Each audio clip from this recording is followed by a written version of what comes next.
شفنا كويس. شفنا هذوك على بعض.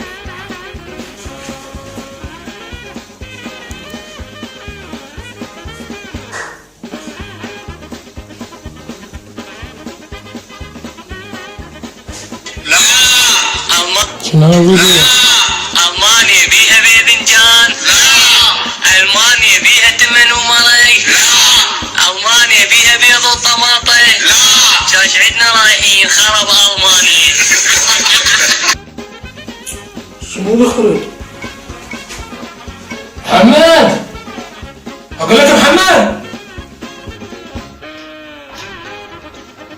ما علي شكو من الصباح يا شكو.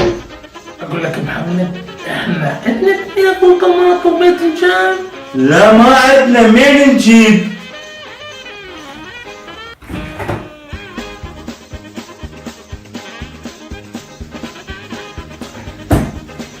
زين إحنا عندنا خبز عراقي.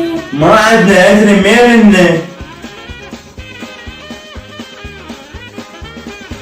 زين إحنا عندنا تمة. ودا اقول لك ما عندنا، منين نجيب؟ زين هذا شنو بناكل؟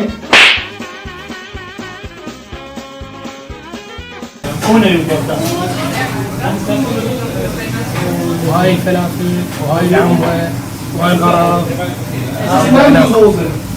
حبيت اوصل لكم الفكره بانه هي الحياه مو بس اكل وشرب ونوم، الحياه هي اهم شيء الامان، الاستقرار، البنيه التحتيه، الكهرباء، المي، المواصلات، كل شيء. احنا ما عندنا هذا الشيء ببلادنا، ومع ذلك راجع يا وطن ثاني وماخذ ناسي باحضاني. وهاي الباكه موجوده يعني عندنا، شوفوا هاي الكراعين، اللسانات، تطلع عالم تقول ماكو بيض ماكو طماطة، عالم عايشة على الزبد.